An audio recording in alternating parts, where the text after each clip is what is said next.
Hi friends, welcome to Shakina Ranjith lifestyle. இன்றைக்கி நம்மளோட வீடியோவில் ஈஸி கார சட்னி ரெசிபி தான் பார்க்க போகிறோம். நம்மளோட வீடியோ பார்க்கறதுக்கு முன்னாடி நம்மளோட சேனலில் சப்ஸ்கிரைப் பண்ணாமல் இருந்தீங்க அப்படின்னா சப்ஸ்கிரைப் பண்ணிவிட்டு சேனல் பாருங்கள். தொடர்ந்து நம்மளோட சேனலுக்கு உங்களோட சப்போர்ட் கொடுங்க.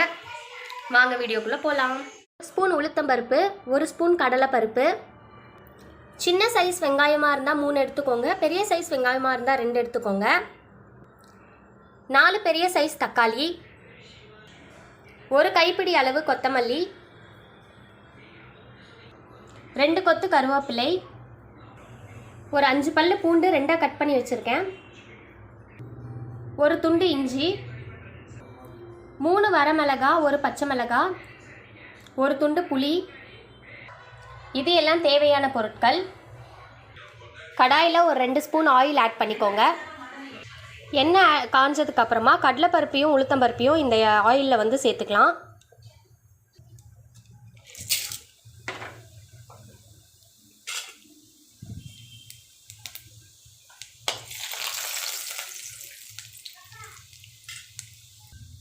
இஞ்சி ஆட் பண்ணிக்கோங்க. கட் பண்ணி வச்சுருக்க பூண்டு ஆட் பண்ணி இது நல்லா வதங்கட்டும். இந்த கலர் வந்ததுக்கப்புறமா புளி ஆட் பண்ணிக்கலாம். புளி ஆட் பண்ணிக்கலாம். 3 வரமிளகாவை 2 கிள்ளி ஆட் பண்ணிக்கலாம். பச்சை மிளகா, ஒரே ஒரு பச்சை மிளகா 2 கீரி எடுத்திருக்கேன். இந்த அளவுக்கு வதங்கினதுக்கப்புறமா கருவேப்பிலை ஆட் பண்ணிக்கலாம். இது கூடவே கொத்தமல்லியும் ஆட் பண்ணிக்கலாம்.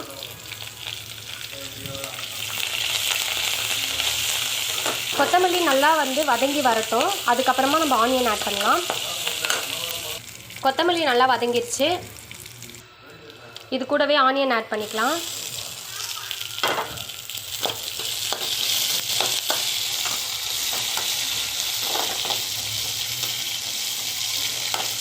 ஆனியன் நல்லா வந்து கண்ணாடி பதத்துக்கு வர வரைக்கும் வதக்கிக்கலாம். ஆனியன் நல்லா வதங்கிடுச்சு. இதுக்கப்புறம் வந்துட்டு தக்காளி ஆட் பண்ணிக்கலாம். தக்காளி ஆட் பண்ணி ஒரு நல்ல மிக்ஸ் கொடுத்துக்கலாம்.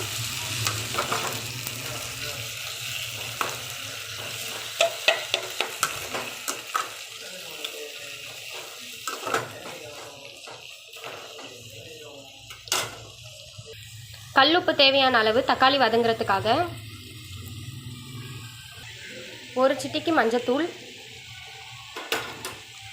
இது எல்லாமே ஆட் பண்ணதுக்கப்புறமா ஒரு மிக்ஸ் கொடுத்து மூடி போட்டு மூடிடலாம். தக்காளி நல்லா வந்துட்டு வெந்து வரும். அந்த தோல் அந்த சதையெல்லாம் தனியாக பிரிஞ்சு வரும். தக்காளியே தண்ணி விடும். தண்ணி எதுவும் விட தேவையில்லை. இப்போவே பாருங்கள், தண்ணி விட்டுருக்கிறது தெரியும். நம்ம மூடி போட்டு க்ளோஸ் பண்ணிவிட்டு ஒரு 2 மினிட்ஸ் கழிச்சு ஓப்பன் பண்ணி பார்க்கலாம்.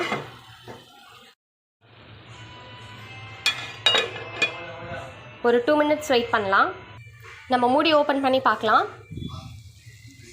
பாருங்கள், இந்த தக்காளி வந்து நல்லா வந்து பிரிஞ்சு வந்திருக்கிறது தெரியும். நல்லா ஸ்மாஷ் பண்ணிங்கன்னா இந்த மாதிரி ஸ்மாஷ் ஆகணும். அடுப்பை வந்து சிம்மிலேயே வச்சுட்டு பண்ணுங்கள்.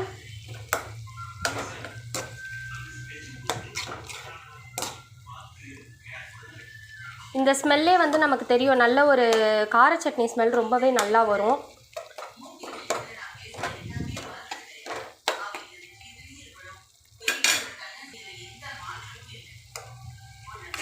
தெரியுது பாருங்கள். இந்த மாதிரி வந்ததுக்கப்புறமா வந்துட்டு நம்ம அடுப்பு ஆஃப் பண்ணிக்கலாம். ஆஃப் பண்ணிவிட்டு மிக்சியில் போட்டு அரைச்சி எடுத்துக்கலாம். இந்த மாதிரி வந்துட்டோம். நல்லா ஆறின பிறகு நம்ம மிக்சியில் போட்டு அரைச்சி எடுத்துக்கலாம். நல்லா ஆறிடுச்சு. மிக்ஸி ஜாரில் மாற்றிட்டு நம்ம அரைச்சி எடுத்துக்கலாம். வாங்க, சட்னி அரைச்சி எடுத்தாச்சு. இதுக்கு ஒரு தாளிப்பு கொடுத்து சேர்த்துக்கலாம். வாங்க, ஆயில் ஆட் பண்ணிக்கோங்க. கடுகு 1 ஸ்பூன், ஜீரகம் 1/2 ஸ்பூன்,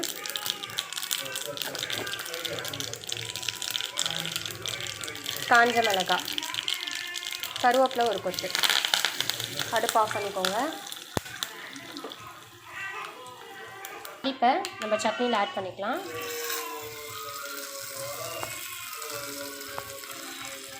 ஆட் பண்ணியாச்சு. இந்த சட்னி வந்து இட்லி தோசைக்கு வச்சு சாப்பிட்டு பாருங்கள். அடைக்கும் வச்சு சாப்பிட்டா ரொம்பவே நல்லாயிருக்கும். ட்ரை பண்ணி பாருங்கள். இந்த வீடியோ உங்களுக்கு பிடிச்சிருந்துச்சுன்னா லைக் பண்ணுங்கள், ஷேர் பண்ணுங்கள், கமெண்ட் பண்ணுங்கள். மறக்காமல் நம்மளோட சேனலை சப்ஸ்கிரைப் பண்ணுங்கள். தேங்க்யூ.